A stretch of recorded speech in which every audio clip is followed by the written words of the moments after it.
सर्वांना सर्वप्रथम दंडवत प्रणाम करतो.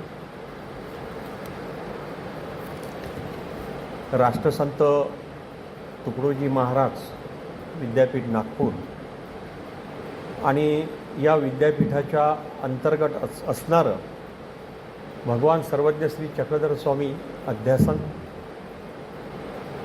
आणि या अध्यासनाच्या माध्यमातून आज आपण 1 मे या पवित्र मंगलदिनी या सभागृहामध्ये व्याख्यानाच्या निमित्ताने एकत्र झालेलो आहोत. व्यासपीठावर उपस्थित असणारे भगवान सर्वज्ञ श्री चक्रधर स्वामी अध्यासनाचे प्रमुख विद्वतरत्न माझे सन्माननीय मित्र आदरणीय श्रद्धेय भारतभूषणजी शास्त्री, त्याचप्रमाणे व्यासपीठावर उपस्थित असणारे पांचाळेश्वर निवासी परमपूजनीय परमश्रद्धेय महंत श्री कृष्णराज बाबाजी गुरुदार, शहाणे मॅडम, त्याचप्रमाणे परमपूजनीय श्रद्धेय भीष्माचार्य बाबा, श्रोत्यांमध्ये असणारे आदरणीय संदीपजी भुसारी, आखरेजी, दहेकरजी आणि उपस्थित आपण सगळे मान्यवर आणि अभ्यासक आणि विद्यार्थी. खरं तर या महाराष्ट्र दिनाच्या निमित्ताने मी आपल्या सर्वांना सर्वप्रथम शुभेच्छा देतो. त्या शुभेच्छा याच्यासाठी द्याव्या लागतात, दरवर्षीच आपण परंपरेने महाराष्ट्र दिन साजरा करतो, परंतु नेहमीची येतो पावसाळा अशी एक म्हण आहे. दरवर्षीच पावसाळा येतो, तो गेला की हिवाळा येतो, उन्हाळा येतो. एवढ्यापुरता हा महाराष्ट्र दिन सीमित नाही. म्हणजे आमच्या पूर्वजांनी जो काही एक महाराष्ट्र धर्म संपूर्ण जगाला शिकवला, खास करून महानुभावांनी तो काही महाराष्ट्र धर्म आहे तो जगाला सांगितला.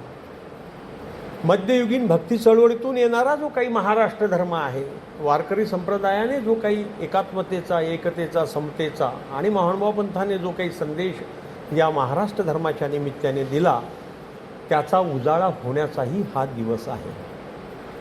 आपण पाहतोय की 1 मे 1960 रोजी महाराष्ट्र राज्याची निर्मिती झाली, स्वतंत्र राज्याची निर्मिती झाली. आपल्या सर्वांना तो इतिहास विदित आहे की भाषा प्रांतरचनेनुसार, ती भाषिक अशानुसार प्रांतरचना व्हावी अशा प्रकारचा विचार हा 1920च्या दरम्यान आला आणि त्यानुसार मग ती कार्यप्रणाली झालेली आपल्याला दिसते. आणि त्याच्यामध्ये गुजरात राज्य असेल, इकडे मराठवाड्याला असणारा हैदराबाद प्रांत असेल, निजामशाही असेल, त्याचाच महाराष्ट्रातला काही भाग होता. वऱ्हाडातला भाग जो होता हा बेरार सेंटर प्रांताशी इकडे जुळलेला होता. म्हणजे 3 ठिकाणी विभक्तीकरण या महाराष्ट्र प्रदेशाचं झालेलं आपल्याला दिसतं. आणि तो दिवस खऱ्या अर्थाने याच्यासाठी संघर्ष केला. संयुक्त महाराष्ट्राची मोठी चळवळ त्यावेळेस महाराष्ट्रामध्ये उभी राहिली आणि महाराष्ट्र राज्याची निर्मिती झाली तांत्रिकदृष्ट्या असं आपण म्हणतो. आणि याच्यासाठी अनेक लोकांनी त्यांनी योगदान दिलेलं आहे. आचार्य अत्रेंचं नाव घ्यावं लागेल, एस.एम. जोशींचं नाव घ्यावं लागेल, यशवंतराव चव्हाणांचं नाव घ्यावं लागेल, कॉम्रेड आमचे वैद्य असतील त्यांचं नाव घ्यावं लागेल. या सगळ्यांच्या माध्यमातून आणि महाराष्ट्रातल्या म्हणजे आंध्र प्रदेशात किंवा इकडच्या या काठावरच्या मराठवाड्यातल्या भागातले काही लोक, वऱ्हाडातले लोक आणि अगदी कोकण मुंबईतले लोक याच्या मराठी भाषिक जो काही ज्या पद्धतीनं हुंकार त्या काळामध्ये निर्माण झाला आणि स्वतंत्र अशा 1 मे 1960 रोजी महाराष्ट्र राज्याची निर्मिती झाली. तो इतिहास आपल्या सर्वांना विदित आहे, परंतु औचित्याच्या निमित्ताने म्हणजे आजच्या दिनाच्या निमित्ताने तो थोडासा त्याचा उजळणी व्हावी म्हणून मी हा तिथे विषय घेतलेला आहे. आपल्या सगळ्यांना माहिती आहे की जेव्हा 13व्या-12व्या शतकामध्ये किंवा त्याच्या आधी एक नवप्रबोधनाची चळवळ आपल्याला सुरू झालेली दिसते, ती खास करून महाराष्ट्र भूमीमध्ये आणि दक्षिण भूमीमध्ये सुरू झालेली आपल्याला दिसते. आणि त्याच्यामधली जी काही भक्ती चळवळ आहे त्याच्यामधून निर्माण झालेलं जी काही पंथ संप्रदाय आहे, त्या पंथ संप्रदायांनी जी काही महाराष्ट्राची पायाभरणी केली, त्या पायावर, त्या बेसवर आपण आज उभे आहोत. हा बेस आपल्याला कधीही डळवळीत होऊ देता कामा नये, यासाठी सगळ्यांनी अथक प्रयत्न केले आहे. आपल्याला देखील ते प्रयत्न करायचे आहे. तेच प्रयत्न 800 वर्षापूर्वी सर्वज्ञ श्री चक्रधर स्वामींनी केलेले आहे. महाराष्ट्र धर्माचं सर्वज्ञ श्री चक्रधर स्वामींनी जागरण केलेलं आहे. म्हणजे एक गुर्जर गुजरातमधून इकडे येतो आणि इथे येऊन महाराष्ट्र देशाच्या अनुषंगानं महाराष्ट्राचा अस्मितेचा, महाराष्ट्राचा अभिमान, महाराष्ट्राचा स्वाभिमान या ठिकाणी व्यक्त करतो आणि महाराष्ट्रीय असावे असं सांगतो. आपण पाहिलं की जेव्हा सर्वज्ञ श्री चक्रधर स्वामींना उत्तरापंथी जाण्याची प्रवृत्ती झाली आणि उत्तरापंथी जात असताना सगळी ही भक्त मंडळी आहेत आणि बेलापूरला स्वामींचा मुक्काम आहे, त्या प्रकरणवशाकडे आपण थोडंसं जाऊया आणि तिथे ही सगळी जी काही मंडळी आहे, भक्त मंडळी आहे, स्वामी उत्तरापंथी गमन करतायत, या निमित्तानं अत्यंत दुःखात आहे. तेव्हा भटोबास म्हणतात की तुम्ही मला, म्हणजे महादाईसाबाईला त्यांना निरोवलेलं आहे. महादाईसाबाई जे आहे, म्हातारी आज तुम्हा लागेगा, म्हणजे म्हातारीला म्हणजे महादाईसाबाईला भटोबासांना निरोवलेला आहे, सांभाळी घातलेला आहे. आणि त्याच्यावरचा प्रश्न असा आहे भटोबासांचा की बज कवना निरोविले. स्वामींना प्रश्न करतात की महादाईसाबाईला मला निरोवलेला आहे, पण मला तुम्ही कुणाला निरोवलेला आहे, सांभाळी घातलेला आहे. त्या प्रश्नाचं उत्तर देताना सर्वज्ञ श्री चक्रधर स्वामी म्हणतात की तुम्हासी श्री गोविंद प्रभूसी निरोविले. असे समाधान होत नाही आहे भटोबासांचं. उभय दृश्य अवतार सांगतात परंतु समाधान होत नाही. तेव्हा त्याच्यावरचा प्रश्न करतात की जो काही भाग आहे कैवल्यदानाचा तो आम्हाला मिळणार नाही. तर तेव्हा सर्वज्ञ श्री चक्रधर स्वामी सांगतात की श्री गोविंद प्रभू पासूनही कैवल्यदान आती. कैवल्यदानाचं जे काही महिमा आहे, कैवल्यदान ते सुद्धा देऊ शकतात. परंतु परत प्रश्न करतात भटोबास की ते जर बीजे केले तर मग आम्हाला कैवल्यदान कोण देईल. तेव्हा त्याच्यावरती असं म्हणतात स्वामी की जयासी निरोविले तेची कैवल्यदान देणे आते. म्हणजे ज्यांना आम्ही तुम्हाला निरोवलेला आहे त्यांच्यापासूनच तुम्हाला कैवल्यदानाचा लाभ होईल, याची शाश्वती तुम्ही बाळगा. आणि अशा पद्धतीनं ते सांगतात की आम्ही आता कुठे जावे, कसे वर्तावे, कुठे राहावे, कोणत्या प्रदेशी जावे, अशी सगळ्या भक्तजनांना त्यामध्ये अशा प्रकारची चिंता पडलेली आहे की आपण कुठं जावं, स्वामी निघून जात आहेत. तेव्हा स्वामी सांगतात त्यांच्यामध्ये की हे सगळं करत असताना की कानड देशा तेलंग देशा न जावे, ते विषय बहळ देश तेथ अवधूत मान्य. कानड देशाचा आणि तेलंग देशाचा उल्लेख स्वामी करतात. स्वामी स्वतः पूर्वाश्रमीचे गुर्जर आहेत आणि महाराष्ट्राचा अभिमान फुलवण्याचं कार्य स्वामींनी केलेलं आहे.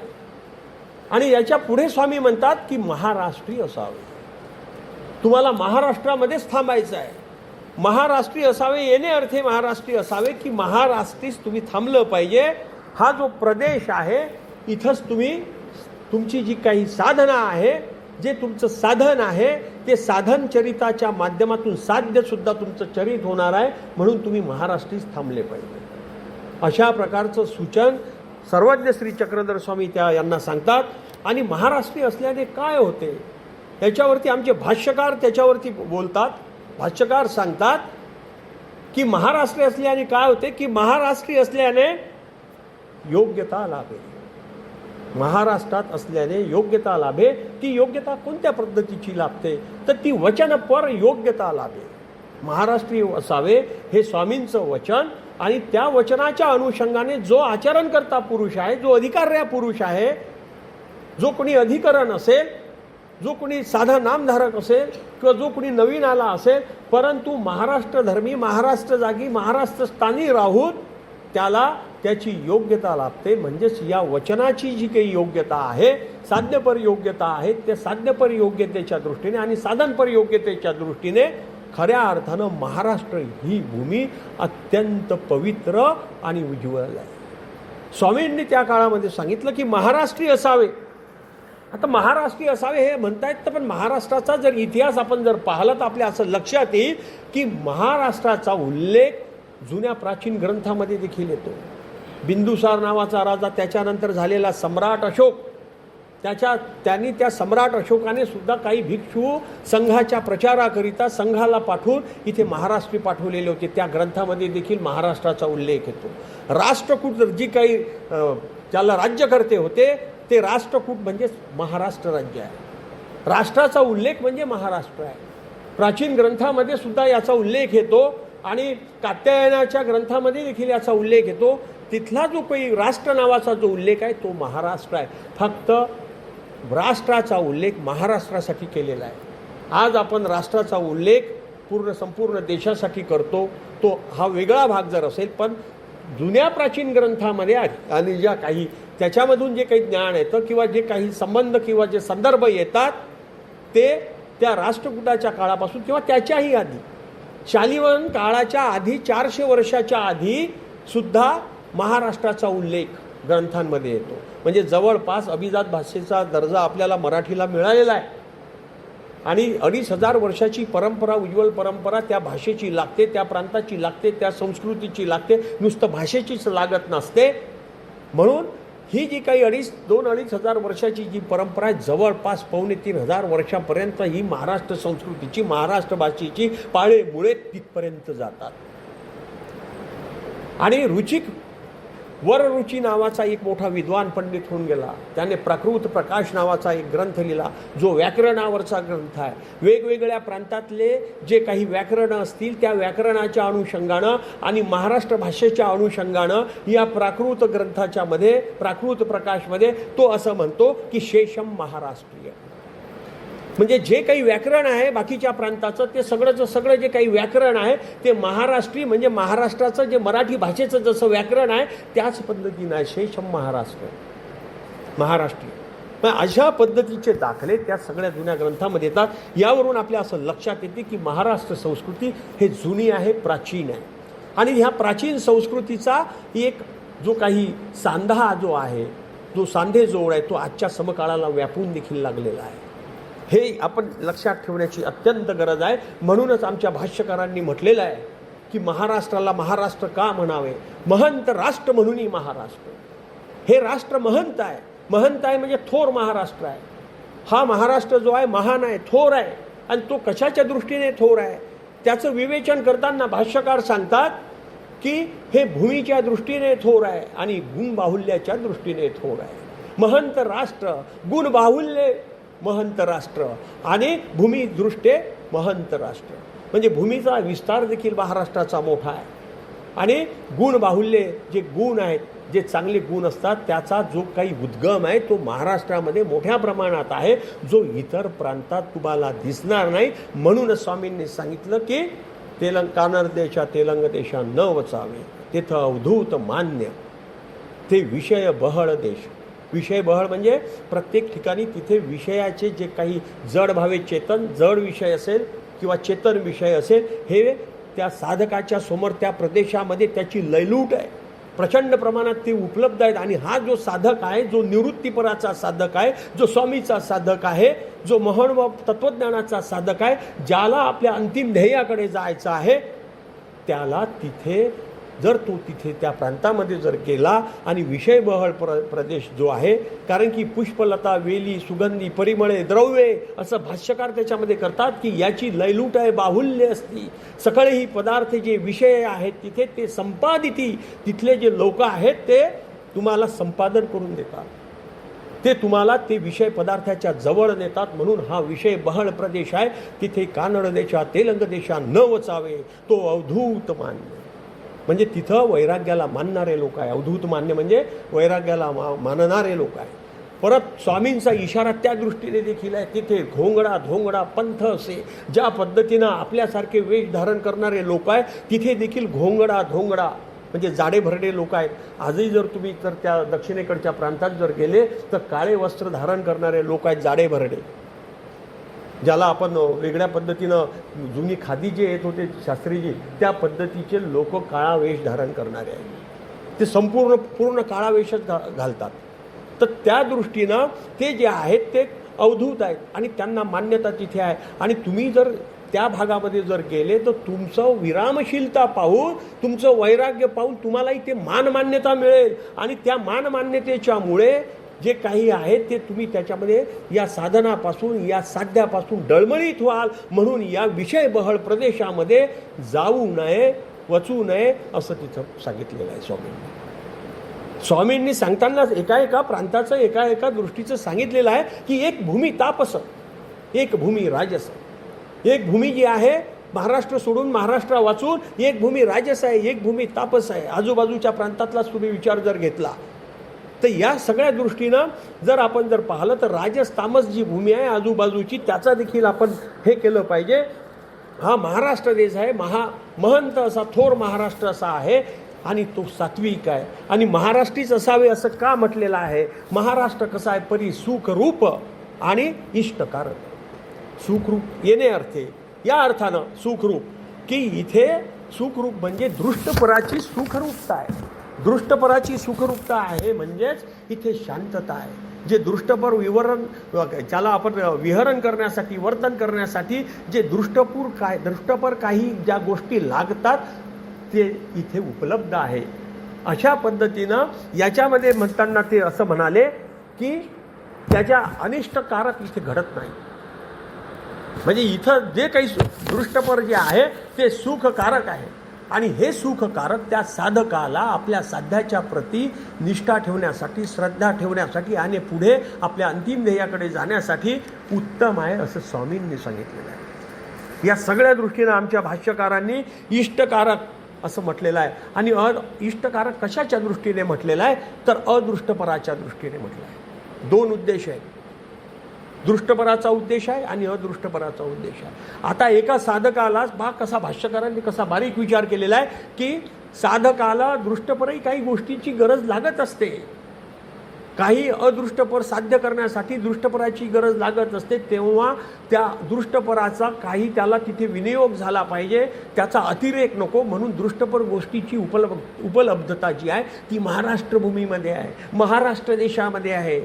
म्हणून इथं तुम्हाला इष्टकारकही आहे अदृष्टाच्या दृष्टीने आणि सुखपरही आहे. या सगळ्या दृष्टीनं करत असताना तुलना करतात की इतर देश कसे आहेत तर ते एका ठिकाणची भूमी तापस आहे, एक देश ऐश्वर्यात हो, एक देश सामर्थ्यात हो.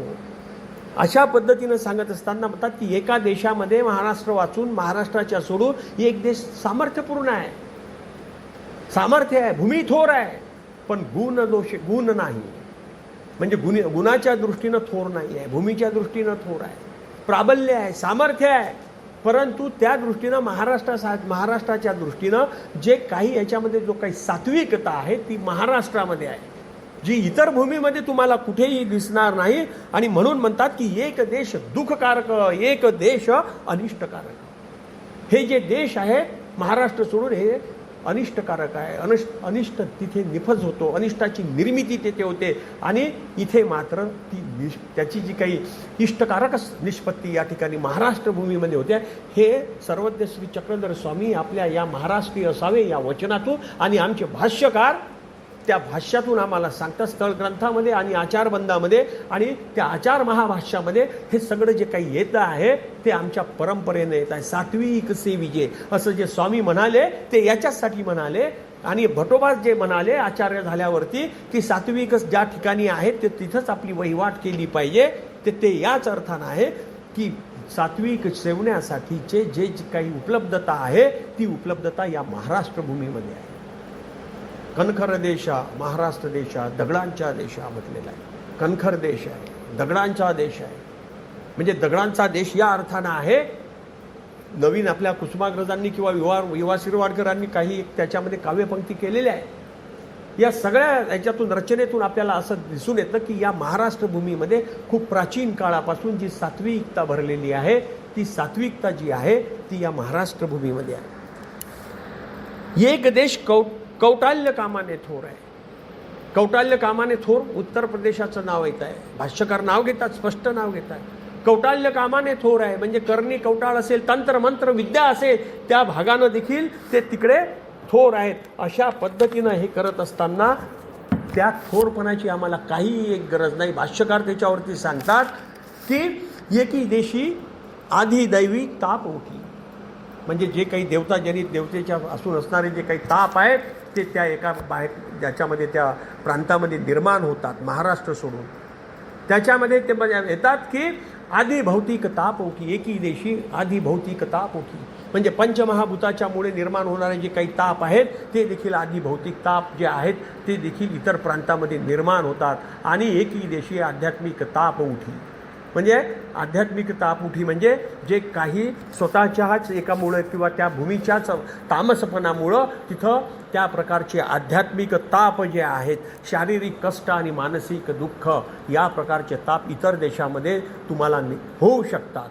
म्हणूनच आमचे पक्षकार असं म्हणतात की त्याच्यामध्ये मांडणी करताना पक्षकारांनी मांडणी म्हटलेली आहे की ओझे थोर अंतर बहुतची असे, ओझे थोर अंतर बहुतची असे. इतर प्रांतात जर तुम्ही राहायला जर गेले तर थोर ओझं आहे तुमच्या डोक्यावरती आणि अंतर प्रचंड आहे. अंतर हे जर तुम्हाला कापायचं असेल तर तुमच्या डोक्यावरचं ओझं तुम्हाला खाली करावं लागेल आणि ते ओझं खाली केलेलं तुम्हाला महाराष्ट्र भूमीमध्ये दिसेल. म्हणूनच याला आपल्याला आमच्या पक्षकारांनी त्याची जी मांडणी केलेली आहे की ओझे थोर आहे, म्हणून थोर ओझं घेऊन इतर प्रांतात गेल्यापेक्षा महाराष्ट्रीय असावे असं म्हटलं आहे. हे कोणाला सांगितलं आहे स्वामींनी? आता आपण पाहतोय की अलीकडच्या काळामध्ये जागतिकीकरण झालं, प्रचंड प्रमाणात इकडून तिकडे लोक झाले, नागरीकरण झालं, बाहेरच्या प्रांतातले लोक इकडे आलेत. तेव्हा पक्षकारांनी त्यांनाही सांगितलं की बाहेरच्या प्रांतातला आपल्याकडे येऊ शकतो, हरकत नाही, परंतु त्याने देखील महाराष्ट्र सोडून जाऊ नये, महाराष्ट्रीय असावे. त्याही साधकाला सांगितलेलं आहे, त्याही साधकाला सांगितलं आहे.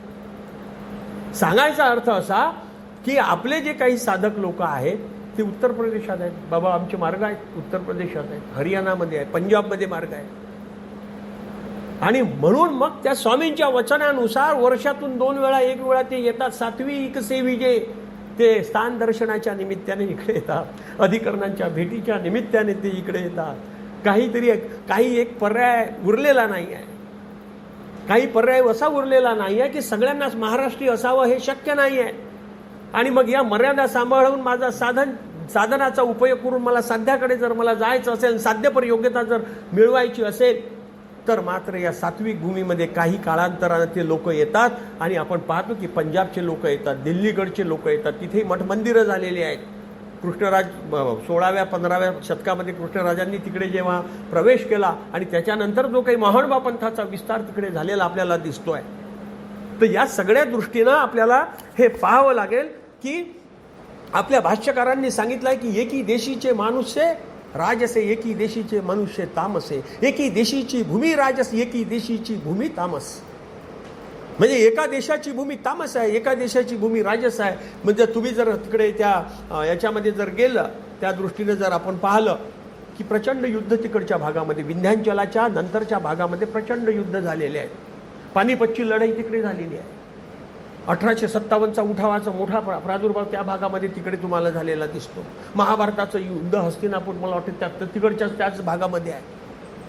म्हणजे एका हे जे संदर्भ आहेत भीष्माचार्य बाबा, हे सगळे संदर्भ आपल्याला समकाळाला व्यापून त्याला आपल्याला जोडण्याची ही गरज आहे. खास करून हा जो काही भाग आहे, मध्य प्रांताचा जो भाग आहे, जो वराडाचा भाग आहे, मराठवाड्याचा इकडचा काही भाग आहे, पश्चिम महाराष्ट्राचा काही असा जो एक भाग आहे, त्याच्यामध्ये युद्धाचं प्रमाण कमी दिसते आहे. यादवांच्या काळामध्ये प्रचंड युद्ध झालेली आहे, गोंडवानामध्ये याही भागात युद्ध झालेली आहे. परंतु एखाद्या भूमीची जी काही मूळ माती असते ना, तीच राजस असते, तीच तामस असते. आजही त्याची जी काही वृत्ती आहे ती वृत्ती त्या माणसांच्या स्वभावातून आपल्याला कळते.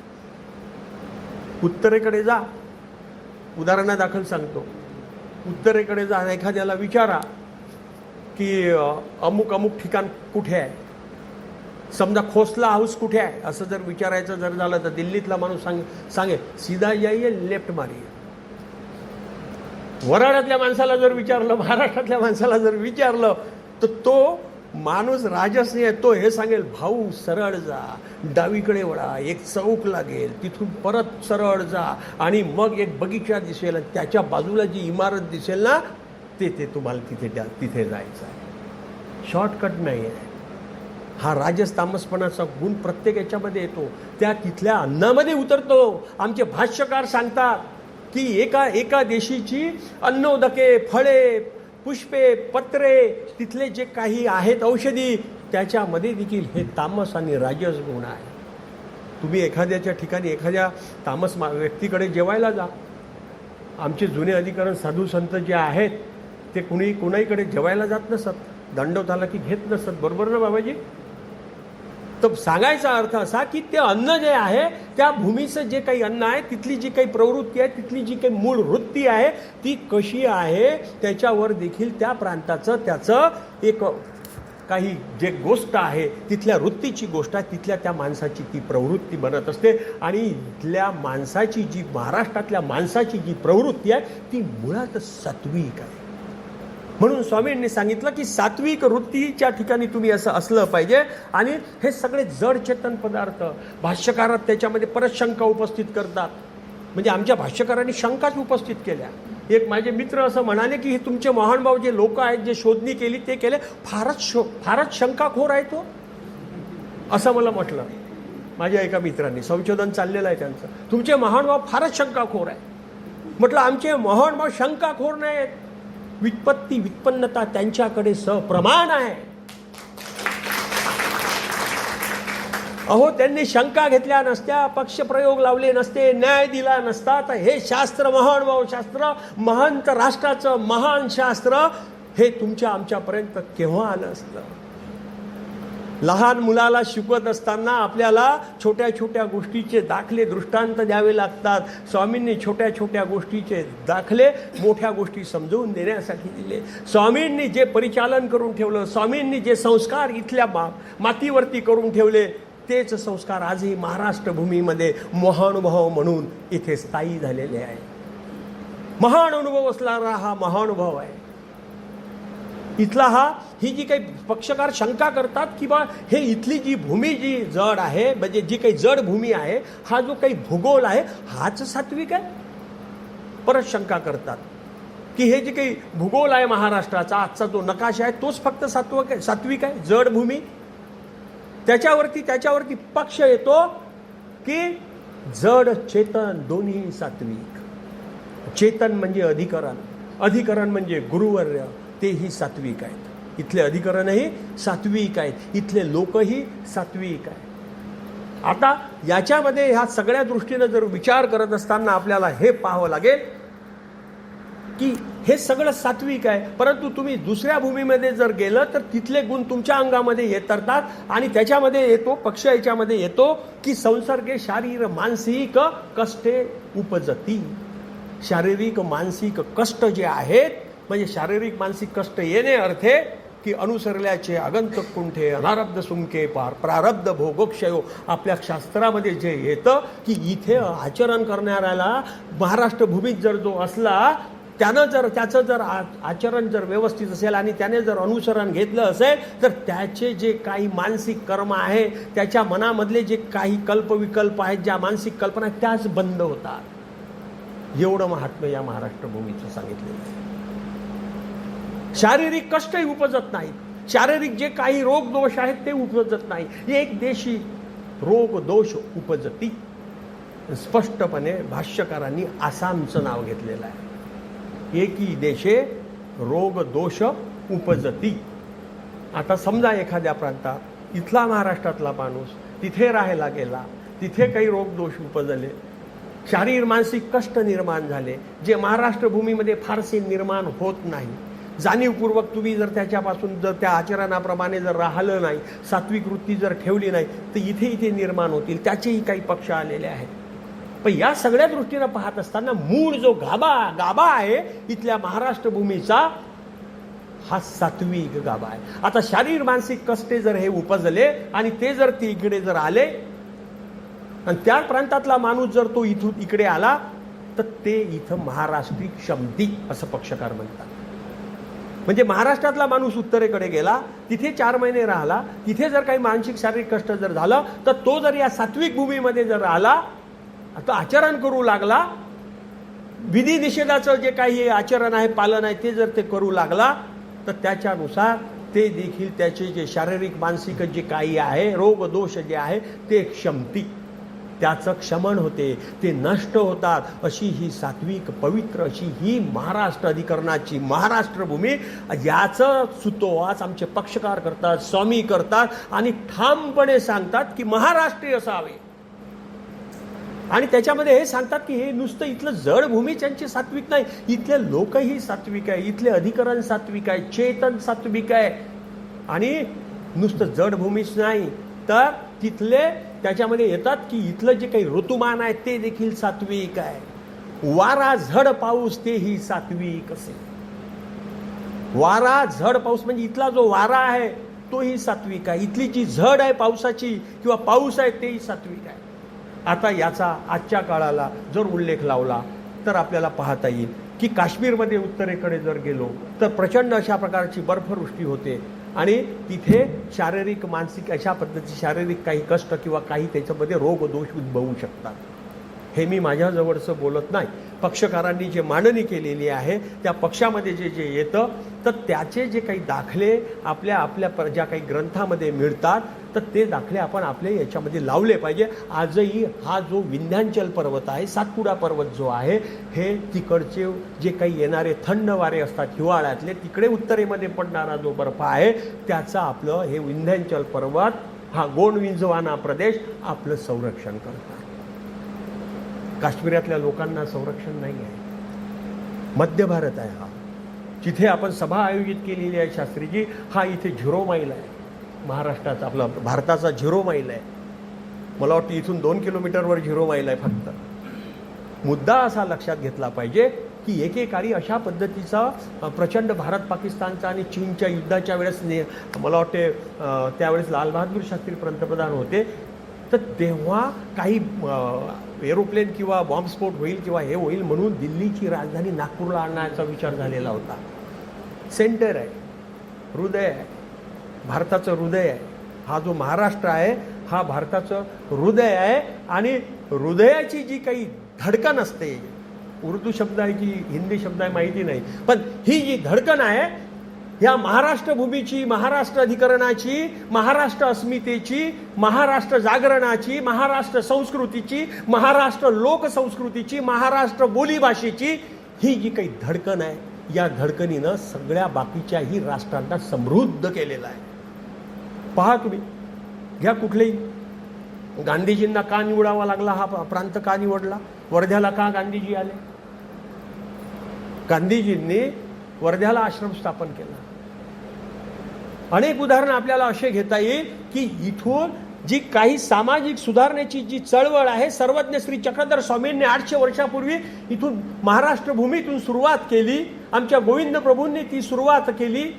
जात पात त्या सगळं नाकारलेलं आहे. समता प्रस्थापित करण्याचं जे काही बाळकडू आहे ते आमच्या गोविंद प्रभूंनी आणि सर्वज्ञ श्री चक्रधर स्वामींनी 800 वर्षापूर्वी महाराष्ट्र भूमीमध्ये त्याची बीजं रोवली. आणि आज आपण पाहतोय की त्या बीजांचा वटवृक्षामध्ये निर्माण झालेला आहे. त्या फांदे फुलांना सगळेच फळं चांगली येतात अशातला भाग नसतो. आपण अवतीभोवती प्रदूषणही पाहतोय. ते असू दे, पण मूळ महाराष्ट्राची जी माती आहे ती सात्विक आहे. आणि ती कशी आहे? निर्दोष. महाराष्ट्र भूमी निर्दोष. मला वाटतं कधी बोलू थोडा वेळ आणखी. महाराष्ट्र भूमी निर्दोष आणि सगुण असं म्हटलेलं आहे.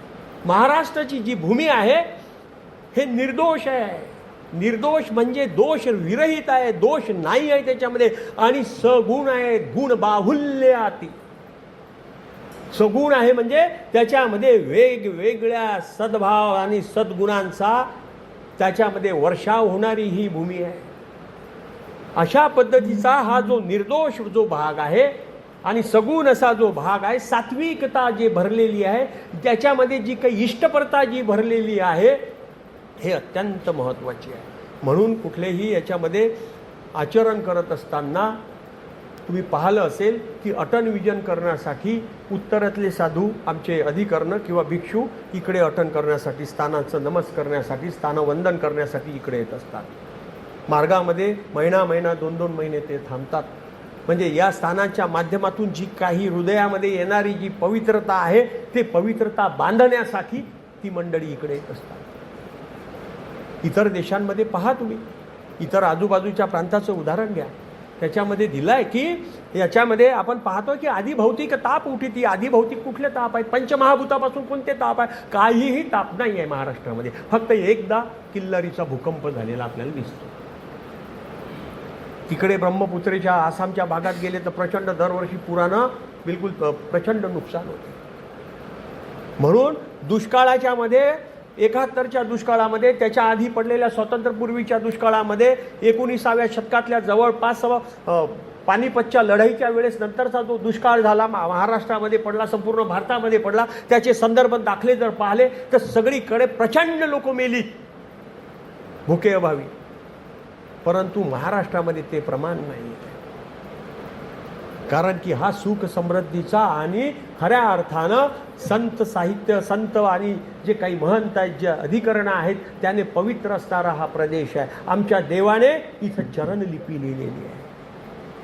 प्रचंड अशा प्रकारचं स्वामींनी पदभ्रमण करून इथल्या भूभागाला, इथल्या कणाकणाला पवित्र करून ठेवलेलं आहे. म्हणून ही जी सात्विकता खऱ्या अर्थानं महाराष्ट्र पुरुषामध्ये अभिन्न अंगानं जी व्यक्त झालेली आहे, ती तुमच्या माझ्या सगळ्यांचाच मनाचा आणि आपल्या बुद्धीचा परिपोष करणारी आहे.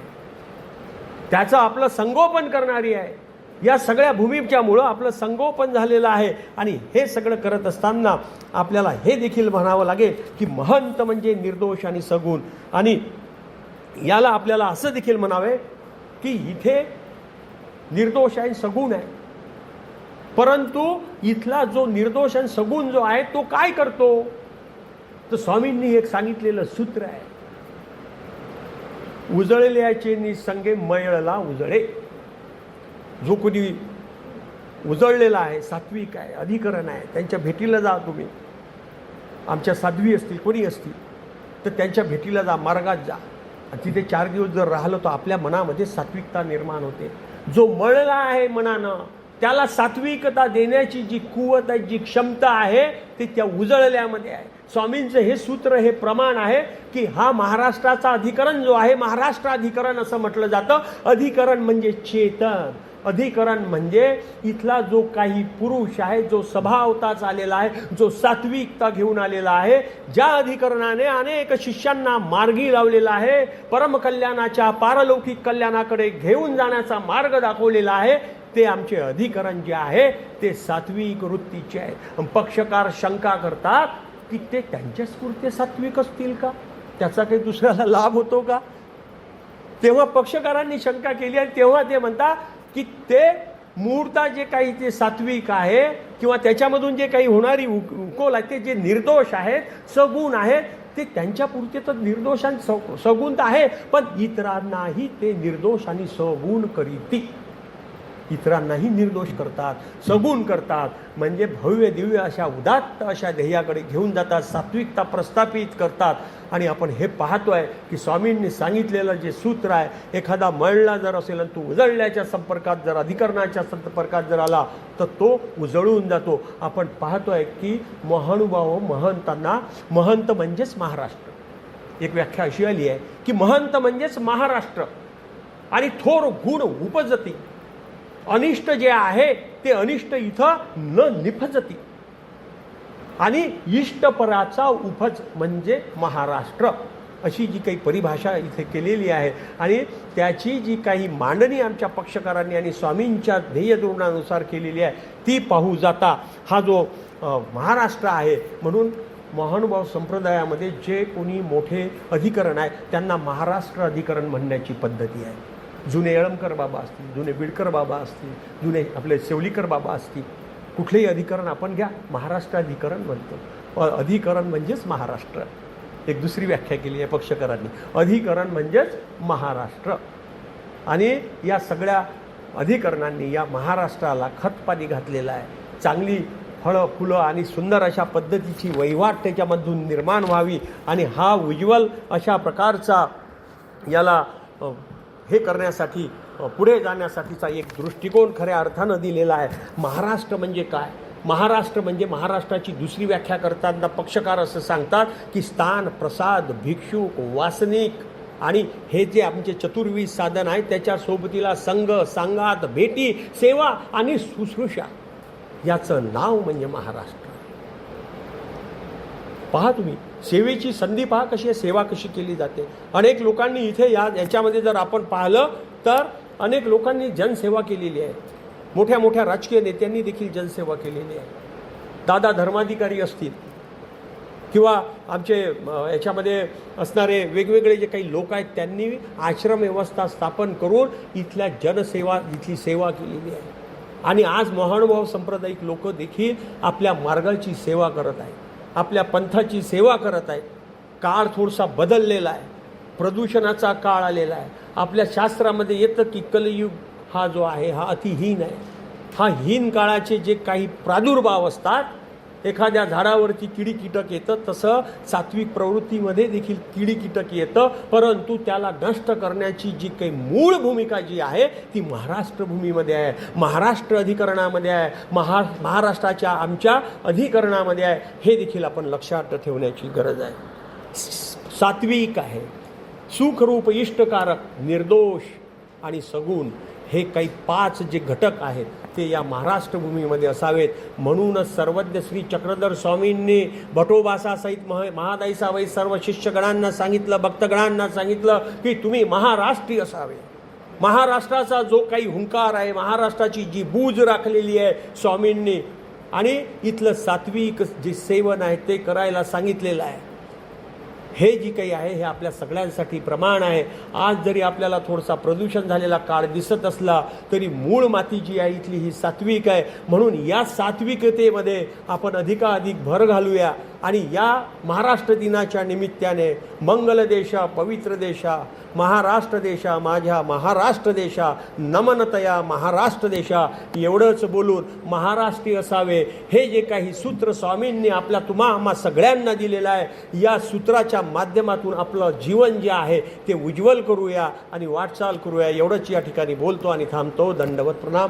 मला या ठिकाणी अध्यासनाने माझे मित्र भारतभूषण शास्त्री यांनी इथे बोलण्याची संधी उपलब्ध करून दिली तेव्हा अध्यासनाचे त्यांचे आभार. आणि आपण शांत चित्तानं लांबलेलं माझं हे मनोगत ऐकून घेतलं, आपले देखील आभार व्यक्त करतो आणि थांबतो. दंडवत प्रणाम.